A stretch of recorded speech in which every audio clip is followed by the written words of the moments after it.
Welcome back. The Ukraine story has moved at warp speed over the last week, and it's understandable if people are a bit confused about what President Trump is accused of doing, why he called the president of Ukraine when he did, and exactly what role Ukraine plays in all of this. So I'm joined now by Michael McFaul, who was President Obama's ambassador to Russia, and he's the author of From Cold War to Hot Peace, a U.S. ambassador in Putin's Russia.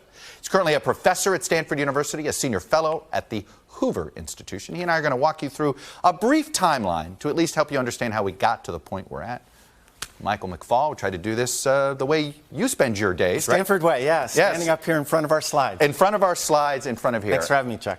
The phone call was actually the middle, it looks like, yes, of this controversy, not the beginning. In fact, the beginning goes back to early 19, when as personal attorney for President Trump, Rudy Giuliani starts looking for Ukrainian contacts to help him, in Rudy Giuliani's words, find out the origins of the Mueller report, right, look for the real hackers potentially, right, looking for some dirt on Joe Biden. He meets with a prosecutor general by the name of Lutsenko a few times. And then what is he looking for exactly? Again, he's trying to pursue a conspiracy theory that Ukraine, not Russia, hacked the DNC, and that Joe Biden had a former prosecutor fired simply to help his son. Walk me through these.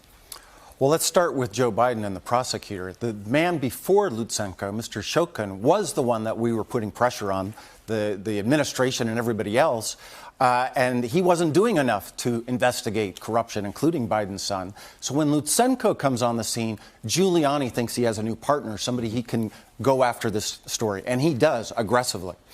The second part is a little more cockamamie. They want to build this theory that somehow a company called CrowdStrike found the emails, publicized them, some Ukrainian connection, which I don't understand, and that was a way to help Hillary Clinton win the election.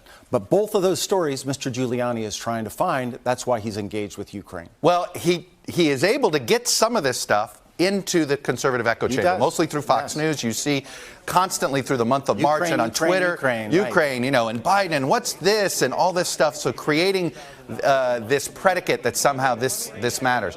And then something out of the ordinary happens to their plan. April 21st, a surprise victor in the Ukrainian presidential election. Why did this set them back?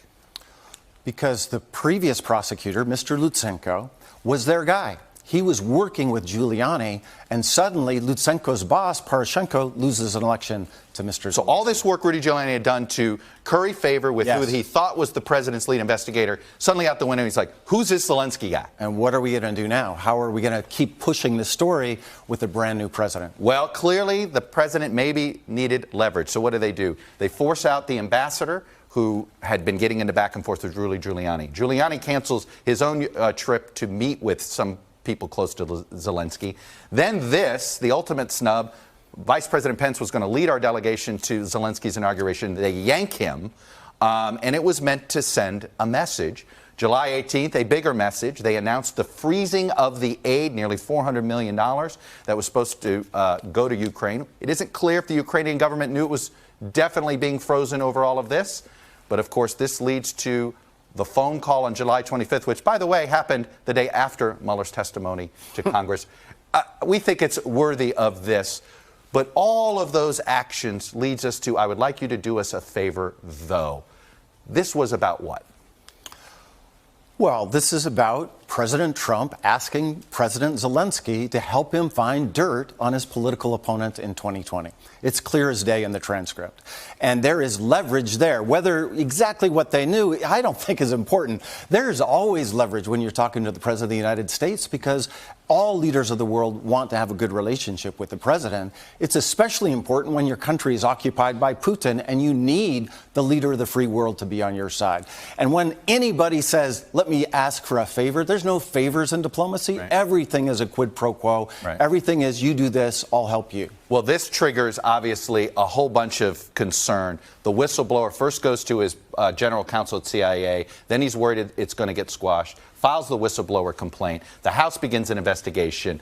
The administration does release the aid to Ukraine very quickly. But at this point, it seems to be too late. And then we find out, of course, this is all about Ukraine.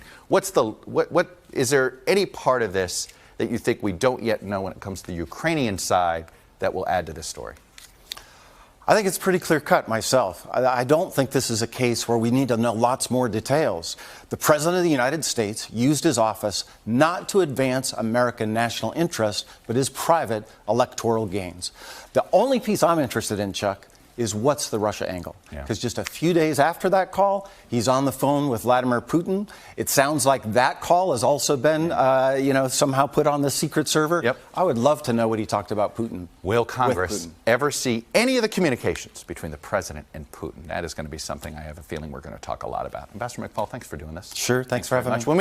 Hey, NBC News fans, thanks for checking out our YouTube channel. Subscribe by clicking on that button down here, and then click on any of the videos over here to watch the latest interviews, show highlights, and digital exclusives. Thanks for watching.